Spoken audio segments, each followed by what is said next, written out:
you're behind someone, for instance, all day and every day, or beside them, and you start mentally hating them for the smallest possible thing.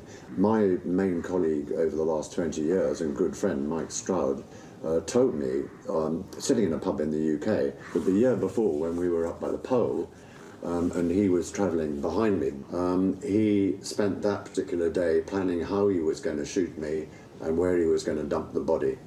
You don't want to laugh about it, which I think you lot seem to be doing.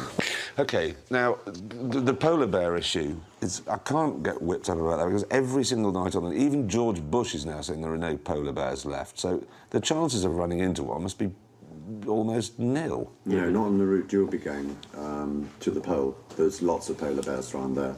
They're not interested in us, though, are they, surely? If they're very hungry, they will hunt anything which smells of blood, whether it's a seal or human. They will come from behind nearly always. And when they actually attack you from a standing start, despite weighing, you know, over a ton, they will go at the speed of an MGB accelerating.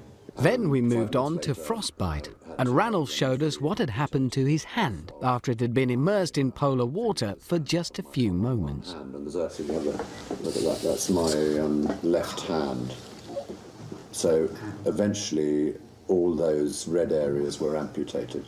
And that is, if you look at the proper hand there, you can see how much is missing and froze off. That was a 3-minute mistake. If we, in the car, say, went through a hole in the ice and you fell in the water at that temperature, what are the chances of survival? If your whole body fell in and the car had gone in and your tent had gone in, because you presumably stowed that in the back of the car, you could probably survive for, if there was no wind, hours. But I probably prefer in those circumstances to go quickly rather than slowly, really. Back in Resolute, I was glad I'd had the talk from Ranulph, but not so glad that I'd had a skiing lesson from Clarkson. What? You're not very good. That's because you taught me the wrong kind of skiing. This is cross-country. You did downhill. You may as well have taught me to play the banjo. And as 0 hour approached, I was also struggling to bond with the dogs. Oh, there's a pile of poo there. There's a bit. Mind you, Clarkson wasn't doing much better with his snow driving practice.